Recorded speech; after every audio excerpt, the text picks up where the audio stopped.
Woo! Feels like that's going to end with like a bit of a drum roll and a cymbal crash. That thing gets me going.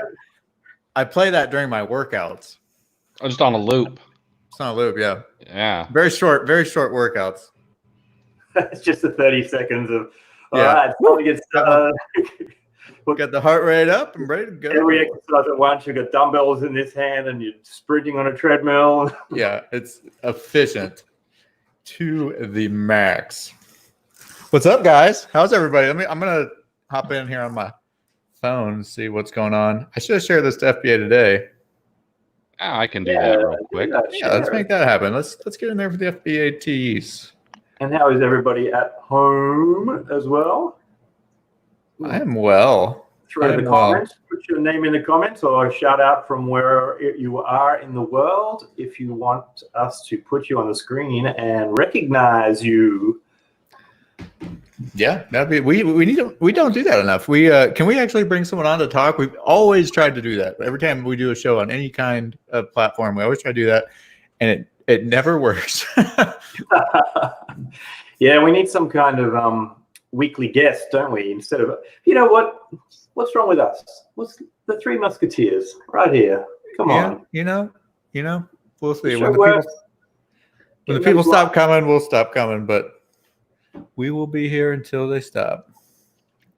Well, is that your new hat, Chris? This is my new melon hat. Looks sweet. Looks sweet. Oh man, I'm in love. Yeah, they're awesome. I'm about to get myself a new one. What is a melon hat? MELIN. They're like the best hats you can get. I'm a big hat guy. Yeah, me too. Cool. Let me show you my favorite hat though. Hold on. Like I'll be honest. I'm glad this was a gift, and I'm glad it was because I probably would not have bought it for myself, but now I may be hooked. Because they're not inexpensive hats, but apparently you can run this thing through a shredder and still wear it. You'll probably destroy the shredder in the meantime, but exactly. Yeah, I don't want to do that. We have a Facebook user chatting in with. That is one of our friends, Travis Ross, the venerable and beautiful Travis Ross. Oh, of Rocky Mountain Reseller fame? Yes, it is. Formerly known as the Rocky Mountain Reseller Ross. We need to go fund me to bring back Rocky Mountain Reseller Conference. That was probably the best conference of all time. I think it's more of a petition.org that we need, or change.org type of thing that we need. I would get behind I don't think it was the money. Dale Masterson says, I am doing well. Facebook user says, what's up, guys? And Gina says, hi, guys. Gina from Toronto. Gina in Toronto. Christina Woomer is in the house. Good evening to you, Christina. Good evening, good evening, good evening. How is everybody doing in the world of... I feel like people don't talk about COVID-19 as much anymore. Not that we need to get into current news cycles today, but... yeah, it's a rapidly changing landscape out there in the world news environment. And I mean, COVID-19 is still a thing here in Australia, but we're down to a few hundred cases Australia-wide now. And our neighbours in New Zealand just hit zero cases, zero active cases. So they're still not letting us in. They think we are... fully diseased and we're not allowed to go to New Zealand right now, but we're hopeful that when we get down to those low numbers that they at least make a little Australia-New Zealand bubble so we can bounce backwards and forwards for a while until the rest of the world opens up. But yeah, we're kind of pretending here. It seems like everybody's kind of just like, we're just kind of like, Let's not talk about it. Maybe it'll go away. Something I've noticed over the last couple of weeks is like, when they said, okay, it's kind of over, you can go out of your houses now. Everyone was wearing a mask. But today when I went to the store, it was probably like maybe 25% of the people wearing a mask. So it seems to have quickly become something people are not so afraid of anymore. Still wish they'd wear their masks, even if you're not afraid of it. Just like, what's the harm? Yeah, true. Although I've noticed the same thing in Australia. Like Queensland, for example, has 3 active cases. So the state that I'm in has one of the least amount of cases. And people, I think, are just of the mindset that if there's 3 cases, and Queensland is, big, the expanse of Queensland is probably the same as about 4 US states. And so when you think about across 4 US states, there's just 3 people randomly scattered, and they're assuming that they are monitored and contact traced and whatnot. Almost nobody's wearing a mask now. But in the more well-known states in Australia, like New South Wales, where Sydney is, and Victoria, they still have hundreds of cases, and so I'm sure that there's more people that are taking hundreds of cases. Hundreds, literally dozens of people. Literally, you can count. You can almost barely count them. Yeah, I think hopefully, dude. I don't know. What up, Charles? Prepping. Charles Leslie from what's the group now? Is it still Amazon FBA Rockstars? I know he's done the side hustle. Yeah, he didn't rebrand it all to side hustle, did he? Charles has got a prep house, and apparently, I'm hearing very good things, that they do a very professional job at a very reasonable rate, and they're efficient and fast with good tracking. So if you are looking for a prep house, reach out to Charles Leslie. He may just be the man for you. Kind of stopped checking in on the prep houses. I wonder how everybody's doing. I haven't really kind of lost contact with all the prep centers that I used to communicate with. You'd think that they would be busy than ever. Can you hear that background construction? Because I'll shut this door. Barely. You recommended an application to me to minimize the sound, the background sound. And what was that application called? The Chrome extension? Crisp.ai. Crisp. Okay, so it worked really well for our last webinar. It really cut out the background noise. And then that afternoon, my Chrome was just struggling really slow. Hang on.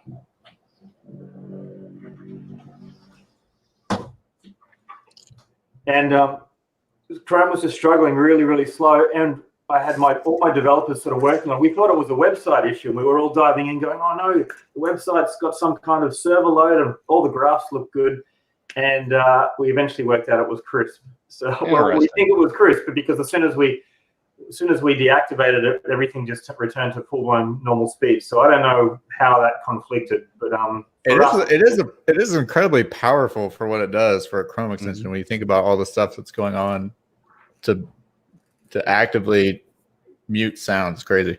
Yeah, I use the desktop app to keep it out of my Chrome because my extension bar is just ridiculous. Yeah, I got it. I think AppSumo did it for a deal. I think I got it back then. Yeah. Side Hustle Network. Oh yeah, Side Hustle Network. Sorry, Charles, we wanted to close out that bracket and make sure people knew who we were talking about.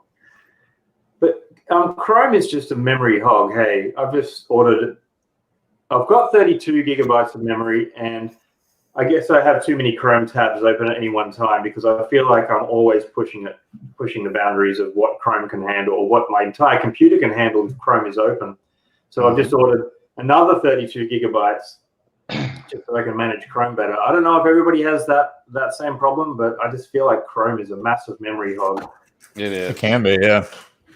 Especially with like the 38,000 Chrome extensions that we all use. Extensify is an awesome little extension that you can use to pause.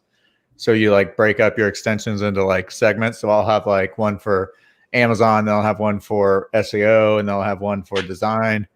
And then I can just rotate between them. So like if I want to use my SEO stuff, I turn off all the Amazon stuff. And then when I want to use Amazon stuff, it turns off everything else. It's really cool. So we have an extension to manage the extensions. Yeah, Who will manage those extensions? We need another extension. We have to go deeper. Yeah, it's the circular air. Aaron, give us your tips. Chrome is a hog, but I'm only at about 4 gigabytes at the moment. You're one of these freaks, aren't you, Aaron, who closes your tabs after you finish using them? At the end of the day, I've normally got like 17 windows open, and each of them have got. I've become one of the weirdos who pins my tabs. You guys ever pin tabs? I pin a lot of tabs, and then I also use a what Chrome extension is that? I use a Chrome extension called shoot. What is it called here? That's a weird name. Shoot, what is it called here? How do you spell that? Anyway, it suspends tabs that I'm not using. Oh, the Great so that Suspender? I can come back to them later. The Great Suspender, thank you. Yeah. Yeah. A little bit of a chromey junkie. Okay, so we're learning something here. So the Great Suspender will help reserve. That'd be probably pretty good for Tactical Arbitrage, because Tactical Arbitrage can be a bit of a memory hog, and that's probably the reason why I struggle, because at any point during my day developing and testing, I can have 20, 30 TA tabs open at any one time. That said, we've been rewriting Tactical Arbitrage in a new framework, which I could probably, I've showed it before, and we keep inching towards the day that it is. Oh, I can't show right now. The developers have got they're in the middle of a commit right now, so they can't actually allow access to the page at the moment. Authorization required. Even for me, I can't even get into my own software. It's gotten too big. So the Great Suspender, I'm going to write that down as well for myself. Christine's got a great question. What software do you use to create short how-to videos? Loom. That's like one of my favorite extensions. It is a fantastic it's the best for customer support and really just everything you think of. Yeah. I was a big user of Snagit, and I mean, Loom is just way better. The fact that how well it works inside of the Chrome browser is just crazy. And the fact that it's free is even crazier. I just upgraded because I wanted to add thumbnails to my images because I was just using it so much. It's like $5 a month. I'm like, yeah, heck yeah. Yeah, I upgraded this week too. And you also, I know Christine, for her, she's hiring and training VAs. So you actually get to see if they watched it when you sent them the link. And so that's something that's really important. I send like 1,000 of those every day. So I'll just constantly throughout my day have little pop-ups like so-and-so viewed. And then they can comment on them in real time. You can send them the links in real time. It's awesome. Yeah.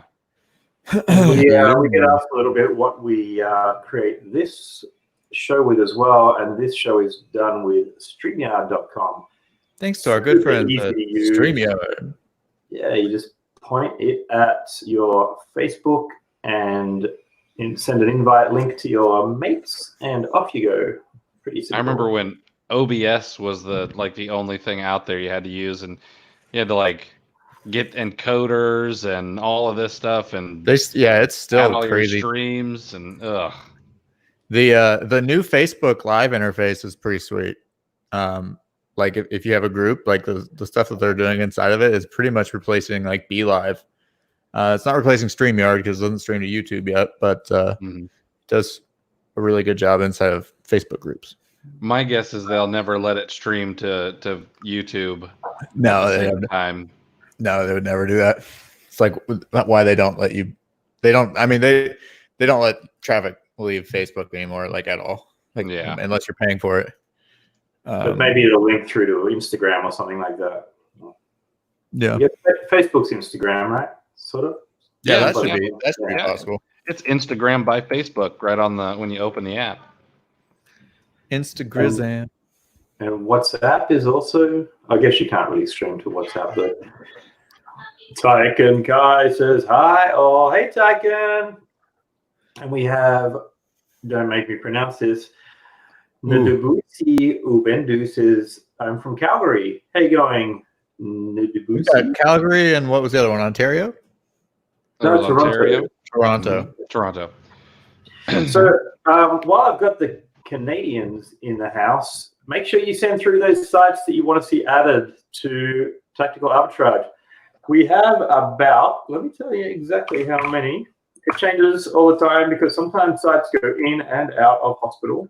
But the Canadian sites we have at the moment is 59. Now, when you compare that to 425 United States sites, I feel like Canada is a little underrepresented. So feel free to send through any sites that you know about that are not part of Tactical Arbitrage Canada, and I will shoot those up to my guys to add those to TA, just while I'm thinking about it now. So anything you guys want to go over before we get into today's lesson on settings, etc.? One thing I did want to shout out about is Christopher Grant's new project that's coming up soon. You want to talk about that a bit, Chris? Yeah, sure. So, I mean, it's kind of a group project, but we're going to be doing an OA challenge here in the next couple of weeks. Hopefully, we'll have everything all lined up this weekend to be able to push it out, or at least start pushing it out on Sunday. We've been getting discounts and things like that in place. I'll have to give Chris Green a huge pat on the back for this. He was able to get Keepa to give us a 30-day free trial out to people who decide to join the OA challenge, which I've never heard of them doing that ever. We're trying to get Alex Moss to do a 21-day TA trial. Right. I just feel like it would be odd if Keepa would do it and Alex won't do it. Yeah. Kind of put way him to on hold the his spot feet here. to the fire. You mean for the OA challenge? Yeah, we can talk on the side about something that you want me to. We talk about it right now.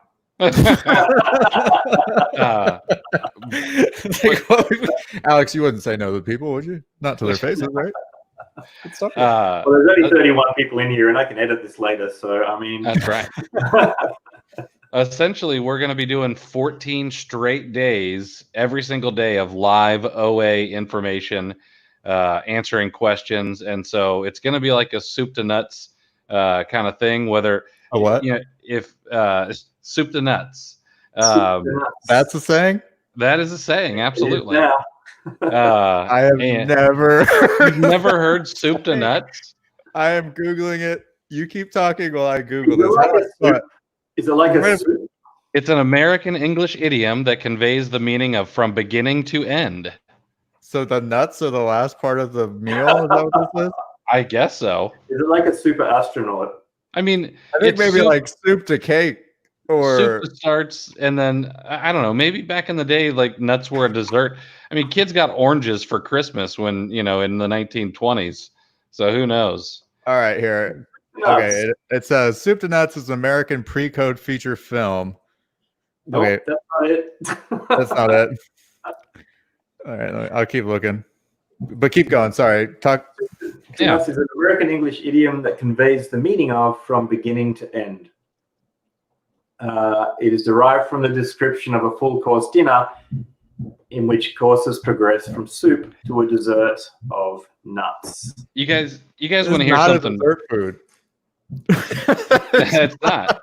It's nuts. It's like a child's snack. Here's the stupid thing. Okay, I can't sleep ever. And so when I get really bored at night and I've reached the end of Netflix, I start Googling like the etymology of stuff. And so I come across things like this, and it's something I should be embarrassed about, really, and probably should not say. It shows that you're very well read, because that is not something that normal people say. No. Oh, I'm using it now. Today. It's my new favorite thing. Casually drop that into a sentence with Lisa. I'm going to find a way to drop it into every sentence. Right? Every single sentence. You're not going to be able to have a conversation with me without soup to nuts being in it. Hey, are we going to go pick up Olive from school? Soup to nuts, how long is that going to take? Soup to nuts, how long would you say? All right, let's get all right. So right now in the show, we're at the what? Like the appetizer? I think so. We're done with the soup. We're done with the soup. Everybody wants had to get the gelato. Yeah. Okay, so but before we lose track of it, where is the OA challenge going to be announced, and how do you get in on this? And if it's a 14-day challenge, would a 14-day trial be useful? I like a 14-day trial, absolutely. Okay, we can do something. But yeah, it's gonna be 14-day trial. We're gonna have 2 full days of just tactical arbitrage. We're gonna be going over Keepa. We're gonna be going, I mean, everything. We're even gonna make a shipment live. That way, this will be good for people who are brand new and haven't done anything yet, and kind of need to have their hand held to be able to get something into Amazon. I think we've even figured out how to give someone their first product for the tuition, so they actually don't have to buy their own first product. And then we're going to have, a bunch of tools. I mean, the stack that we've made to give folks is going to be incredible. And it's only going to be $97 for 14 straight days. There'll be time to answer questions. And honestly, you guys always priced too low, and that's meant as a compliment, but you've obviously seen how many courses are out there, and they're like $1,997, and the content is super thin. Most of it's just cut and paste from YouTube, and your stuff's always researched. It's always like a deep dive into everything. You usually make yourselves available for one-on-one conversations, etc. throughout that as well. Soup to nuts. Soup to nuts. $97 is a great deal. But I'm sure a stack of people will jump on that, because if they don't, then they need their heads read. Yeah. No, I'm gonna be pushing it pretty hard, because I've got a stretch goal of how many people I want to get into this, and then if it goes well, it's probably going to end up being a monthly challenge, and then there'll be some other opportunities in there where we can do some like one-on-one stuff, and I think it's gonna be a lot of fun, and hopefully I'm gonna drop as much knowledge as I can onto people so they can get going, or even if they've been around for a while, hopefully teach them something they didn't know. And just the discount alone. Nuts, really. Yep. Oh no, I'm gonna use it all day. Yeah, it's my new thing. It is my new thing.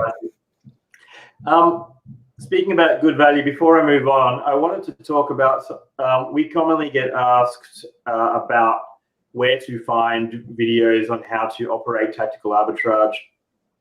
There's obviously two. There's the free and there's the paid. The free is, I can share a screen at this point, I think. The free is found pretty easily. I think it's this one. No, it's not this one. Oh, hang on. Share screen. Share screen. Are you doing like a voice command right now to it? Wait a minute. Oh. Is that it? Soup to nuts. Soup to nuts. Soup day nuts. So yes, as you can see here, it says video guide. You click on this, it opens up. It's got videos on there. They are in desperate need of updating, although the content is essentially unchanged on how to operate, run searches, etc. And each page has its own videos. So you go to the product search page, and the video guide changes, and the details on there are different. I don't know why it flashes red when I do the when I do it on a stream, but anyway.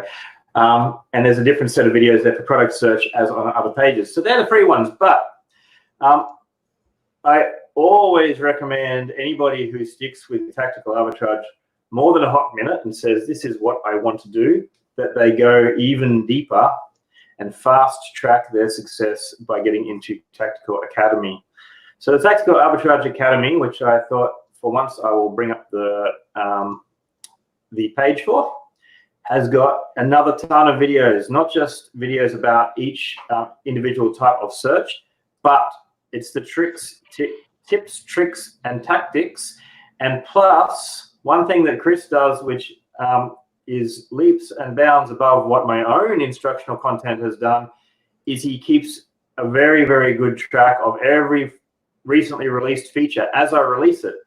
So, I come up with something new, like, cache on the search page or UPC match filters. And as soon as I've released that, the very next day, Chris has got a new video in Tactical Academy, or within a few days, and he's right on top of it, which makes Tactical Academy an extremely good resource for those who want to get that extra layer of education. Now, you've also got storefront stalker videos, storefront scheduler videos, tactical bucket videos, Rev ROI videos, discounts, etc., etc. And this whole section here, what is this about, guys? Virtual assistant training. There's a whole section there on virtual assistant training built into that as well. Is that new? I don't remember seeing this here before.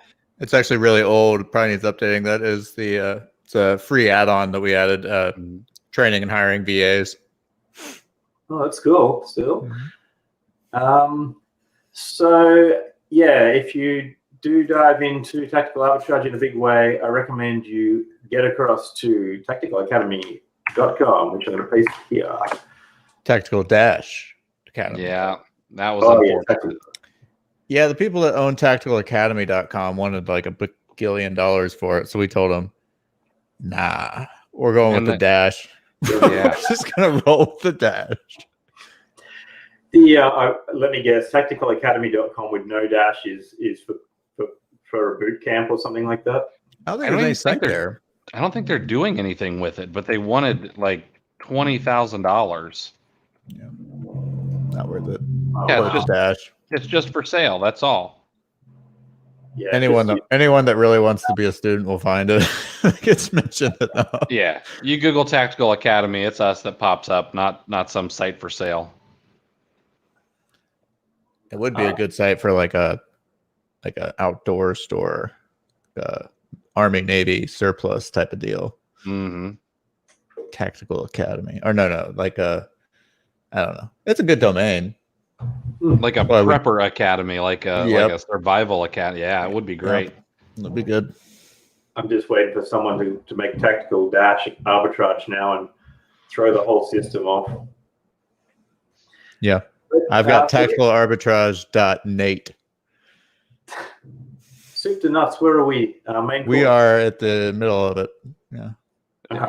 we're at the main. We're about to get into the main course. Yeah. Let's get into some actual content. People have been listening to us blabber on long enough. Yeah, I mean, it's Tuesday night, so I mean that's true, and we don't ever get to catch up. So like this is like our catch up time too, everybody. So sorry about that. We're not making Citizen Kane here. This has not been her. The other day I was pretty bored, so I actually went through IMDb. I found the IMDb advanced search bar, and I was like, "Oh, this is great." Not that other people's opinions are everything when it comes to ratings of movies and whatnot. Sometimes I like a movie sometimes I like an Adam Sandler movie that other people just absolutely hate. But it's a good guide. Spanglish. So I found the advanced search, and I searched movies over 7.5 released in the last 10 years. And I was like curating that down and funneling down with all these different little filters. And eventually I ended up with like 45 movies that I haven't seen in the last 10 years. Surprisingly, there was like hundreds and hundreds that I had seen. So you never realize just how many movies you watch until you do something like that. So I've got a list now in case quarantine returns to deep dive into a big movie marathon. But I spat out a few good TV shows like that too. I hadn't seen Sons of Anarchy, so I've started on that, which is kind of cool. I like The Shield, and it's made by the same people who did The Shield. If you remember that. I do. I remember The Shield. The Shield's cool. All right, now today I wanted to talk about a couple of things, simple things, things that people overlook. So we know how to run a search. If you don't know how to run a search, you should jump back into our most recent webinar, which was episode 5, where we did a bit of a deep dive into product searches. Now, we've been over that in previous webinars before, so I don't want to keep on hitting on, the basics on just how to run a search. So I wanted to get into the settings. So before this video started, I carefully removed my own seller ID from here, so nobody can sneaky copy it on me. But when you very first start in Tactical Arbitrage, you will be encouraged to, through multiple messages, come in and insert your MWS keys.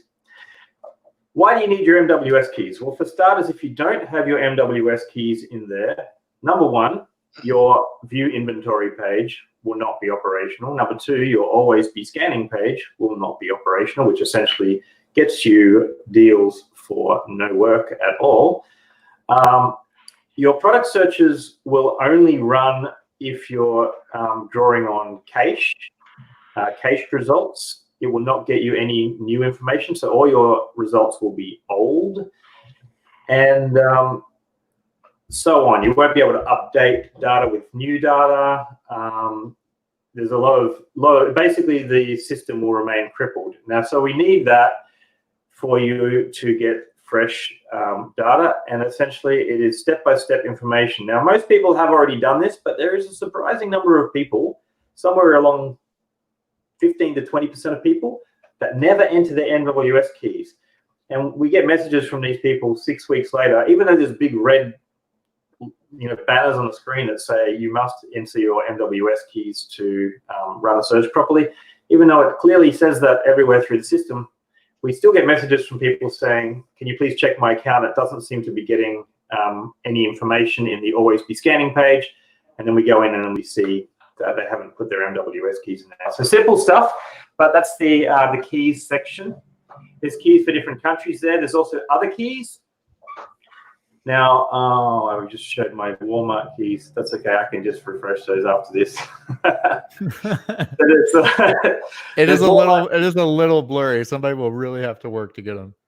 All right. Well, I'll flick away from it. But there's Walmart keys and tactical bucket keys on that page as well. Now, the Walmart keys will allow you to operate. Now, Walmart's actually made it harder to get keys these days. So if you don't already have the key in there, you might not have the option to add keys.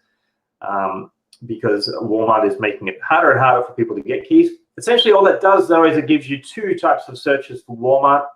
One using their API, the keys let you access the API, whereas the non-keys one is just basically using URLs and categories on their page. They both get similar results, but the API perhaps has a larger catalog of products that you might not otherwise see in a standard URL search. So then you get into notifications. So you've got alert methods, which is pretty straightforward. You can see on here, I've got a personal email.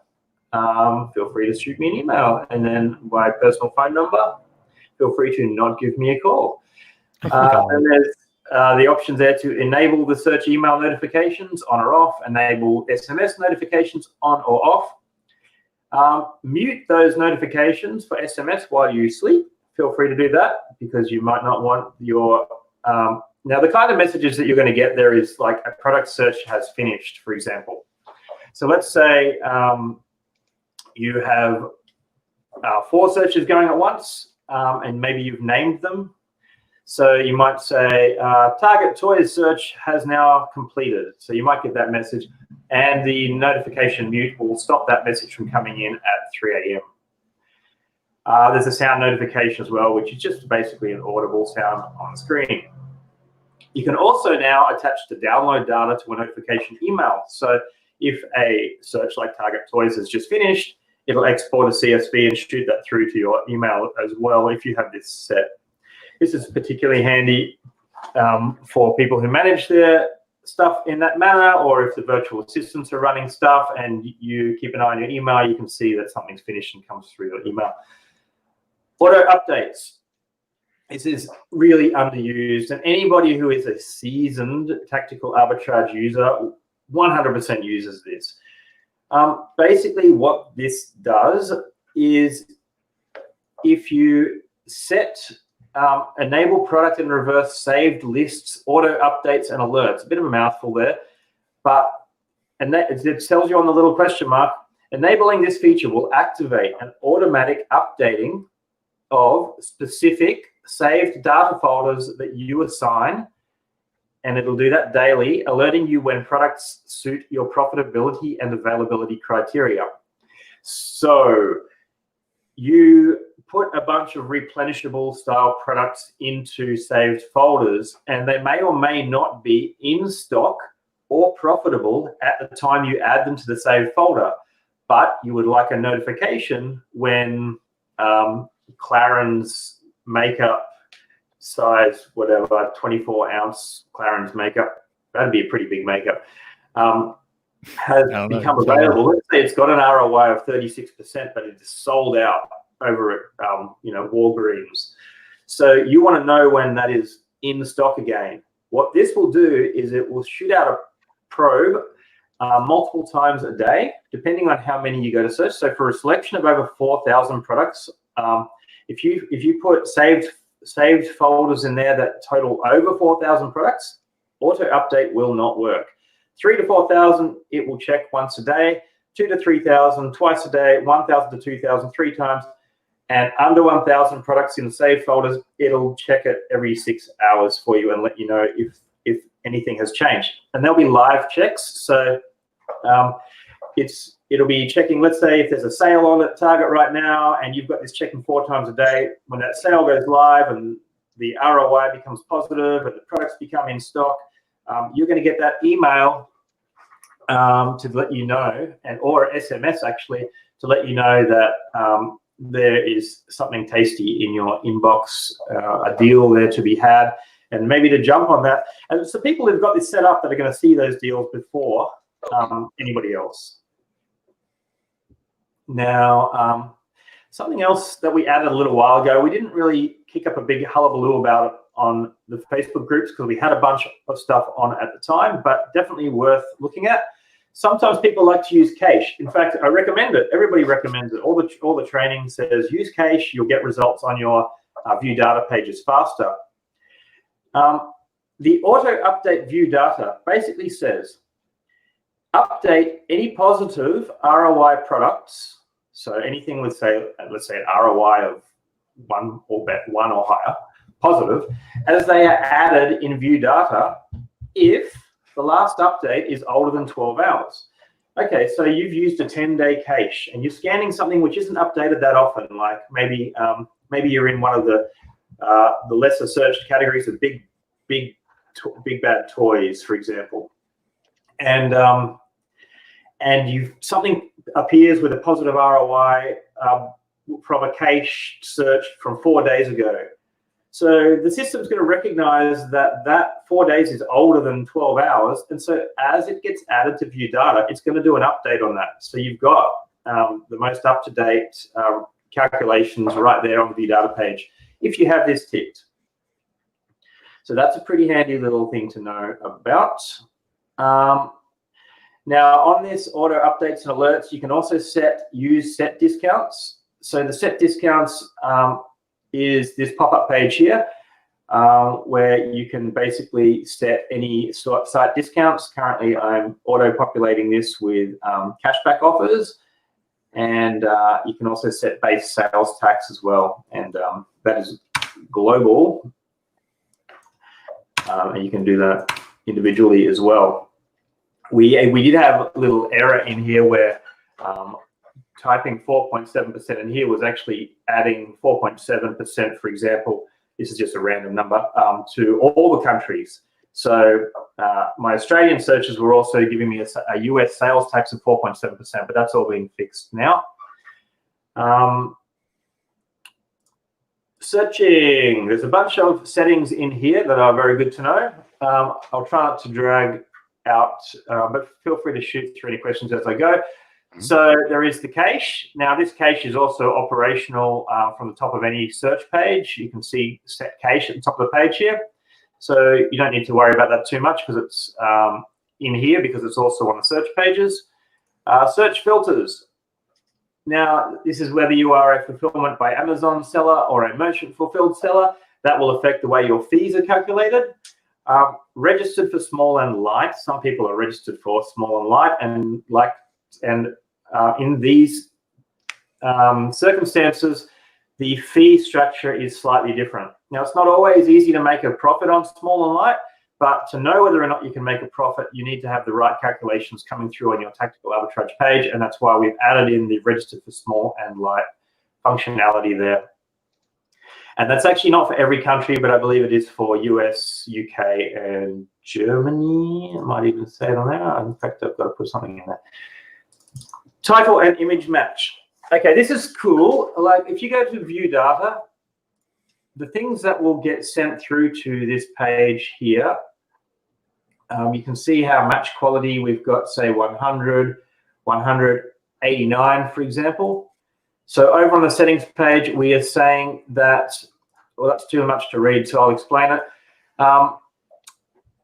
We are saying that the top confidence match has to be at least 80 out of 100, and other matches can be at least 50 out of 100. So anything that's over sort of 80 is almost definitely an accurate image match. Now, this is when we do not have a universal product code match, and we're looking at using our artificial intelligence to look at an image quality. So side by side, two images, if you could rate that out of 100, whether or not these two things, for example, these two cans I'm holding up, the system might say, okay, they're both cans, but they're clearly different cans, and so I'm going to give that a match quality score of, say, 56, for example, because it's clearly not the same, but they're both cans. So if I was to hold up two of the, oh, here we go, here's one I prepared earlier. So if I was to hold up these two cans, for example, it would probably say, 76 if held up like that. But if I put both the logos pointing out the same, so that they were essentially the exact same image from a catalog, then we're looking at that 90 plus to 100 type image. So that's what match quality is. Match quality is based on our confidence in looking at two images, our confidence score out of 100. So you can set in there what you're willing to have added to the view data page based on what confidence score you're willing to be happy with.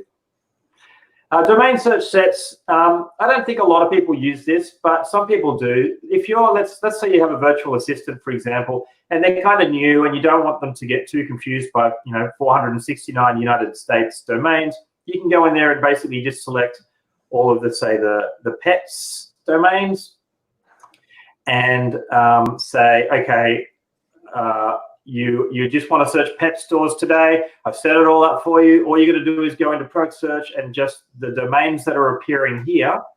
So these will change, right? So if you set just pet stores, these are going to change and just show the pet stores. So that'll just help them sort of stay on track and stay focused. But, some people probably do like to set this with the toy stores and the pet stores and stuff, and then they come in, they cycle through this depending on what they want at the time. Exclusions are things that you do not want to see in your results. If you are not ungated for, say, clothing or fashion, for example, you might put in there, don't show me any clothing, fashion stuff. I don't really want to see that stuff. Or maybe you've got to be careful with exclusions, because let's say, for example, you see something there that you want. You might want to just add that to a saved page until you are ungated. So maybe use the exclusions sparingly, but there could be certain brands you want to exclude, and you may want to 100% make sure that these are always excluded. Like, let's say Lush, for example. Lush is one of those beauty brands. It's kind of like the dissolvable bath bombs and stuff, but they're notorious for trying to fight people in a legal manner for reselling their products on Amazon. So you might just want to put in there, add brand to exclude. I just never want to see Lush, or I think it's called Lush USA. And so you stick that in the brand exclusion manager, and we won't show you those brands in view data. Same for ASIN, same for keywords, same.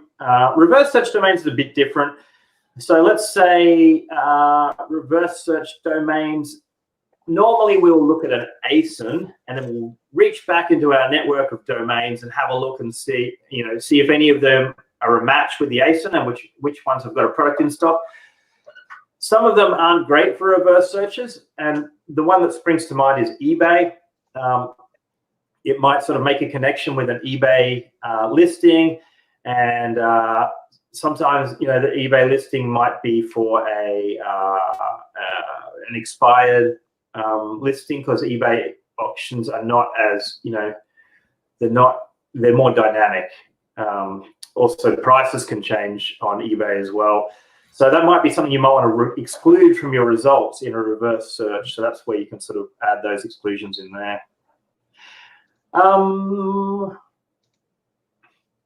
Competition analysis is the range to check from the buy box for. So this is on the view data page as well. So at the top of the page here, we have here as well the competitive range from the buy box. It's the same setting as that. And essentially that is the number of FBA sellers within, or MF sellers within range of the buy box. So let's say it's a $32 buy box price. If there's 5 FBA sellers that are sort of between $32 and $33, then it's going to show you the number 5 there. And use sales rank filter for categories. That's also on the product search page here, removing by sales rank, etc. Price adjustments. This is where you can put in a predetermined prep and ship cost, and you can use that as default. You can preset your discounts, like we mentioned earlier. Virtual FBA buy box. So create a virtual FBA price for merchant fulfilled. So let's say merchant fulfilled seller is the buy box holder, and it's $19. Now, often you can add, say, 10% or something along those lines to a merchant fulfilled price, and so what am I trying to say here, Chris? Merchant fulfilled sometimes gets rotated into the buy box less often. So as an FBA seller, you can normally increase your price by a little bit over a merchant fulfilled buy box price and still man the buy box. Yeah. So like, let's talk pre-pandemic for a moment. Pre-pandemic, you could, I would say, well, heck, there was one product where I was 20% more than the merchant fulfilled seller, and I had 100% of the buy box. There was only one other seller. This happened to be a hazmat product, so maybe that played into a little bit.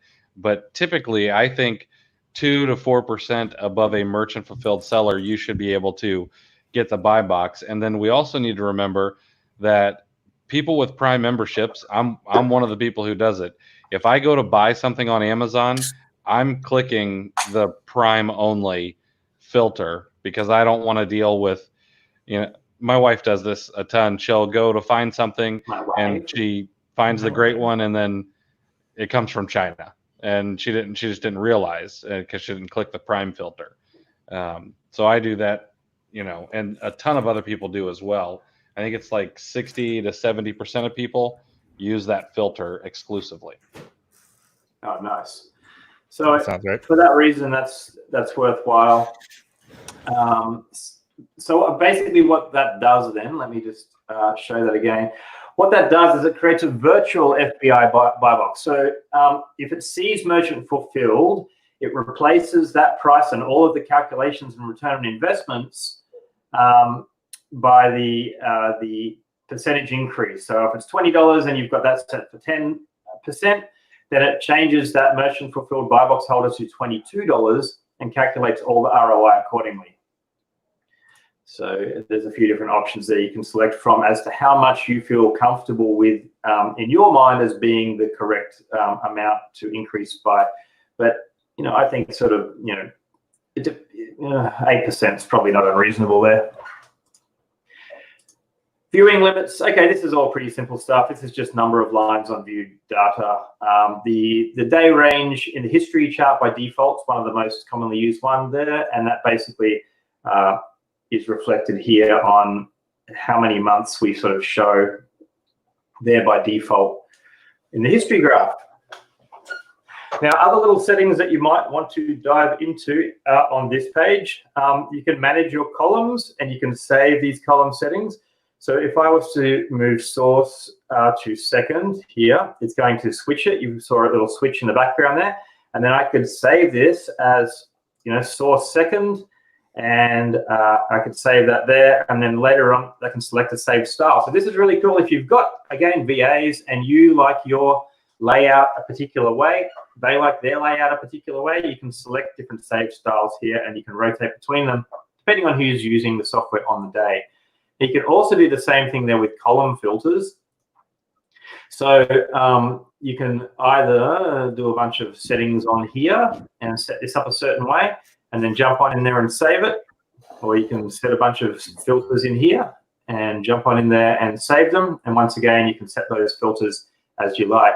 And the column filters are a bit like Excel column filters in a way. So you might have some price ranges, you might have some ROI ranges, in stock or out of stock. And most of these filters have got, you can either search by title, you can search by different source stores, you can sort by in stock or out of stock, that sort of thing. And most of these have got, different filters you can put at the top of the column, and you can also use that filter manager there. And if you don't want any filters, you can just hit the reset filters button and make everything go away and back to normal. One other little thing I should mention on this page, and I'm only going to mention it because we just changed it, is at the top of the page here, you've got the number of results per page. Now, up until a few days ago, we had this go all the way up to 100, and it really is a Chrome hog at 100. Almost everything with Tactical Arbitrage happens, I guess you could say, in the cloud or on servers. But the drawing to a page that happens in view data, that is going to be resource heavy for Chrome. So we've just removed 100 from this list. So now 50 is the most. I personally leave it set at 25, which is more than enough products for me to see in one sitting. But if you wanted to, you can change that up to 50. Anybody that was set on 100 will now notice that they have been bumped down to 50 auto-magically in the last few days. Nobody mentioned it to us when we did it, but everybody's performance should have slightly increased for those who felt like 100 was a little bit heavy on their pages. Another thing to talk about on here, little hacks, etc., is for those who want to sort of add, because we had to remove Keeper a while ago for compliance reasons with Amazon. Had to be removed, and people still wanted to be able to link to Keeper. So we created our own set of data called history data, but some people still like to link to Keeper. So you can actually add a Keeper link in here. So you just go in there, you can add a destination URL, and it doesn't have to be Keeper. It could be anything. It could be, let's say you're using anything which basically has an ASIN in there. It could be the offers page. So let me bring up an offers page, for example, because I added that. You can see how there is an ASIN up here in the URL. Anything with an ASIN in the URL, it'll automatically swap out. So Keeper, for example, has this in their URLs, and you can see up there that if I use this URL when adding a new link in here, destination URL, it'll automatically, I keep saying that, automatically replace the ASIN for the other ASIN that is relevant to the row that you're working on. For example, if I go down to, say, this row here and click on this, it's going to open the relevant link to that. So think about different ways that you can use that. Anything which has got an ASIN, you can actually add an extra link there and it'll swap out the ASIN for you. All right. Is there any other settings? We've just hit the 1 hour mark, so I might just jump back. There is obviously so much we can talk about with Tactical Arbitrage week on, week out. I was going to dive into things like tactical edge, product variations, extensions, etc. There's so many little settings on here, but we only have 1 hour every week, and we have to leave some stuff for future weeks. So I'll jump on back to the guys and field a few questions if there are any. Doesn't look like many. I think there's 2 good questions in here. After watching videos regarding settings, I got 24,000 results. Awesome. But how do you go about reducing this? I'm down to 581 good buys and trying to decide which ones to buy. Any good tips for thinning down even further? So if you're down to 581, but you don't have the budget to buy all 581, if they're actually good buys, then I'd start looking at the ones that honestly have the highest profit. And if they still look good, and there's not what I've heard called the COVID price spike, and it's something that's going to continue to sell at a good price, and I'd start with those, and because it'll give you some cushion if the price drops, and if not, it'll pad the pocketbook once it sells. Awesome, good. And good go wide, not deep. Especially if you're newer, inch wide, mile deep is really the way to go with OA. We have a couple more questions coming through here. Hey guys, quick question for you. How does Tactical Edge estimate monthly sales, and how accurate is it compared to other third-party programs? So this is always like it's a tricky question to field because there's a lot of algorithms at play. The best way to explain it would be that we started with an algorithm which was fairly complicated, where we would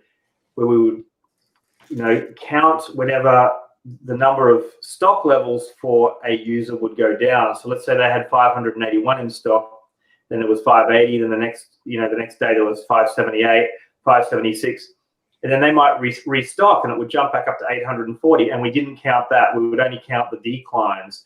And we got a whole bunch of different price points, and we charted those on this graph. And we had to do that category after category and country after country. And it was an absolute mountain of work. And anyway, then we found that if we compared our data against some other data sources, that we were getting a very, very close parallel. So we, in conjunction with third-party tool, worked in conjunction with them to sort of provide us with some of the data, because our data so closely matched theirs. But then we add another layer of algorithm in there again, and that comes down to how many times a history graph spike changes, because as you would be aware, a history graph spike is affecting a sale as well. And so all of these things kind of triangulate to get us a figure that we are comfortable with providing for you guys. So I understand that other companies have got different, and some of the figures actually vary so wildly. But I would say that our range of highest confidence is from when a rank is between, say, 1,000 and 1 million. I've got a strong confidence there. My highest confidence is when the rank is between, say, 5,000 and say 500,000. I've got very strong confidence in that range, very strong confidence. So the things start getting a little bit kind of sketchy on the corners. And if you go through and you just compare every single resource on estimated sales, whether that be some of the bigger name ones that I won't mention, or ours, you'll notice the biggest discrepancies happen on the extreme ranges. Like if you just compare rank number 1 in toys, but most people have a similar kind of outcome if you're just comparing, say, rank 5,000 in toys across each of the different sources. Now, considering 97% or more of all the products that you're ever going to sell are going to sort of be in that range from, say, rank 1,000 to rank 1 million, and only a small fraction of those are going to be in that sort of rank 1 to rank 1,000, it becomes kind of a moot point at some point. But we do the best we can, and we like to think that we are, up there with the best of them. And I don't want to, blow our own horn, but we spend a lot of time on trying to get something that, that people can be comfortable with. So hopefully that answers your question. Delio's got a good question, which so what happened to the restriction detective Chrome extension? I can't download it. So Chrome's doing a cyclical review of extensions at the moment, and if you do a bit of a Google search, you'll see that it's industry-wide. Everybody's extensions got put into review, and ours is currently going through a review status. Never good timing for these things, but normally they only take a few days to sort of process this, and we've just resubmitted it.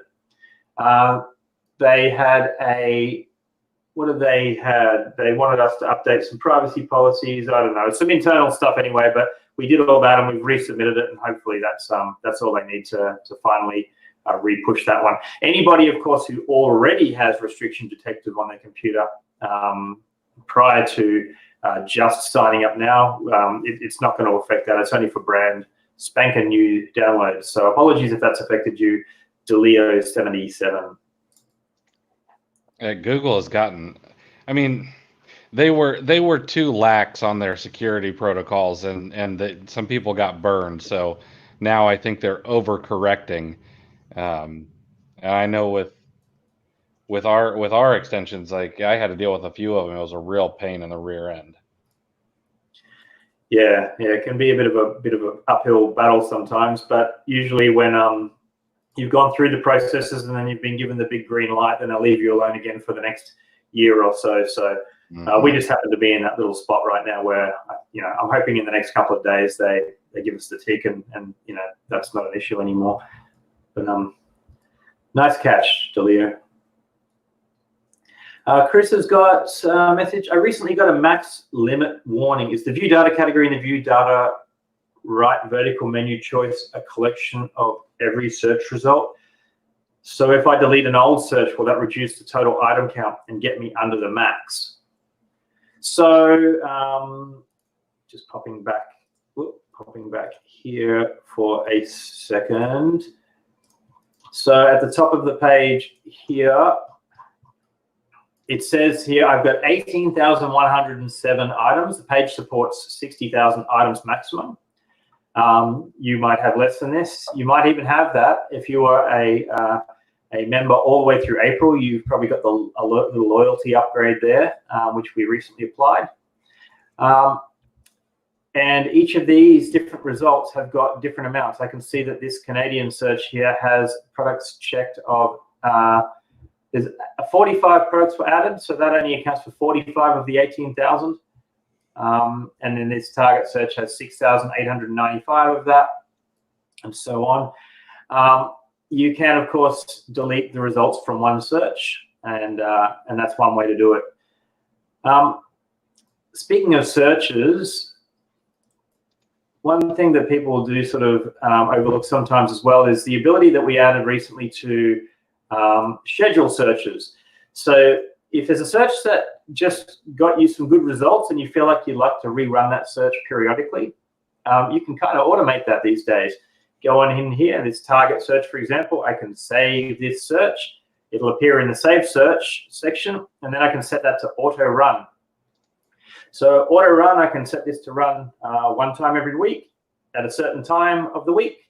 And, maybe don't make it a 500 row search. Try and keep these bite-sized so that they can finish each week. You could even set them to run daily if it's a small enough search. And that's a cool little addition to the search manager that we added at the end of last year that you may or may not be using, but I certainly recommend you use. And set your notifications on your phone to get an SMS when that happens. And you'll get notified when each of them start and finish. Mm-hmm. So it's just a handful of the hundreds of tips that we could come up with. Chris Grant has millions of tips. I often think that I know all the ways how to run the software that I created. And Chris finds extra ways, different little sideways ways to add reverse searches to wholesale searches, and then utilize the is Amazon out of stock functionality to find extra deals that even I hadn't thought to approach from that angle. So Chris is a real whiz with this, and so I do recommend to circle back to it, that you jump into his arbitrage challenge when that starts next week, and that should be super cool. So I've been talking for a while, guys. Any more questions? Let's see here. I think that was. Oh, someone did ask, what are the first two columns you check when you open the view data page? How about you, Phil? You fill this one. The history graph is absolutely number one. You take a quick glance at the history graph, and even if you ran a search without any filters at all, a quick glance of the history graph, you should be able to delete 80 or 90% of the items you're looking at within 10, 15 seconds. And then after the history graph, I probably check the ROI and profit columns, which are right next to each other, quickly, and then it's a scan of a few other items. But the way that I look through data and the way that a lot of people look through data is completely different. You really gotta, like, tactical arbitrage is essentially a really smart funnel. You throw in a lot of products at the top and it funnels down some good ones for you, and then you've got to go and pick the best of the good ones. So I like to, at the top of the funnel, throw in as much as you can. At the middle of the funnel, tactical arbitrage is doing the work for you. Near the bottom of the funnel, I'm looking through things really, really quickly, throwing them off into another folder to look at them deeper later on, so that I can go through 1,000, items in an hour. And maybe I save 30 or 40 of them, and then I can go and kind of dig in for 3 to 5 minutes for each product and make sure it's something I actually want to buy. Yeah, and it's a really good question, Joe. And in fact, Joe, if you reach out to me after the show, I'm going to give that question actually the 25% off discount membership for this week. And it's because it really is one of the first things you do as a new user is you open up this dashboard and you go, where do I start? And everybody has their own flow. And I like Chris's comments there about looking at the history graph straight up. But for me as well, it's also about looking for just confirming that match straight away. So we do a lot of things, and we obviously run a lot of algorithms, and there's the image matching algorithms and the UPC matching algorithms. But there's always some variables that could be at play. Like there might be a different quantity that we weren't unable to extract from an Amazon API. There might be some reason that it's not a perfect match. So the first thing that I'll do is I'll dive in there and I'll compare the images. I'll compare the universal product codes if they exist. I'll open up each of the links, and again, the history graph as well. But confirming that match is one of the first things you want to do. And then once you start seeing that positive ROI and knowing that there's possibly gravy in there, the next two things I'll do is I'll check the restrictions and make sure that I'm actually able to sell that product. And I'll dive into Tactical Edge and see whether or not I can price it even better by looking at what the competitors are currently selling that product at, and how many they've got in stock, for example, and seeing just how fast it sells and how quickly before those guys are going to sell out, and what I could potentially price it at even a higher ROI. There's so many things you can look at when you get used to it. I mean, like even checking whether it's a fulfillment by Amazon seller versus a merchant fulfilled seller is going to help you mentally determine whether or not you can sell it at a higher price. I only want to share the screen one more time, and that's to show you a slight improvement that we've made in the history graphs. It's going to look super familiar to many people, but I had to do this because for me, it was just easier to put things back here. This has not launched yet. I'm just finalizing it, but I've decided to bring back the solid block of orange for our graphs. Now, you'll notice that this is actually, you might not notice, but this is actually an Amazon Australia graph. We collect our data for graphs, and so we were complained at by a long time that there was no easy way to sort of find any history graphs for Australia, because even the other sort of big players out there that create graphs don't really have any sort of good data for Australia. So we've been sort of working on making sure that our Australian data is nice and fresh and comprehensive, so that we can relaunch for Australia. That's not for everybody. Not everybody who's watching this is going to be interested in that, but being that I am Australian, I want to make sure that I look after my own backyard as well. So that's something that we've been working on, creating this additional data and all these data points here for Amazon Australia. But you'll notice that the graph is starting to look a bit more familiar to you than what we currently have in the view data page with orange dots and that kind of thing. So that's sort of coming soon, and I hope to release that probably in the next 24 hours, actually. Oh, nice. So that's it from me, guys. I think we will leave it there because it's always a lot to digest in a week. And, you know, feel free to shoot through your questions throughout the week to either myself. Feel free to shoot us stuff even in PM, like, hey, next week, do you mind going over Tactical Edge or product variations, or what are some of the other buttons on the view data page, or, you know, anything we've missed. You might want to deep dive into wholesale or deep dive into reverse search. There is a lot to cover. And sorry, this Coca-Cola is repeating on me. And so if you've got a particular flavor that you'd like to sample in a future week, then shoot a message to one of us guys, and we can make sure that we cover that for you. Your suggestion might be beneficial to anybody else watching as well. But it's lunchtime here, guys, and if you don't mind, I'm going to go and join my wife and my 2-year-old daughter, who's sitting upstairs calling out, "Daddy, Daddy," and nice.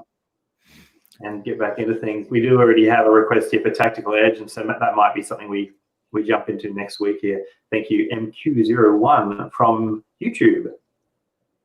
Sweet. All right, guys. Alex, you want to hit him with the outro? Hit him with the outro. Thank you again, Chris Grant and Nate McAllister, for joining us today. I appreciate you. It's nice seeing you guys. See you guys. See you guys.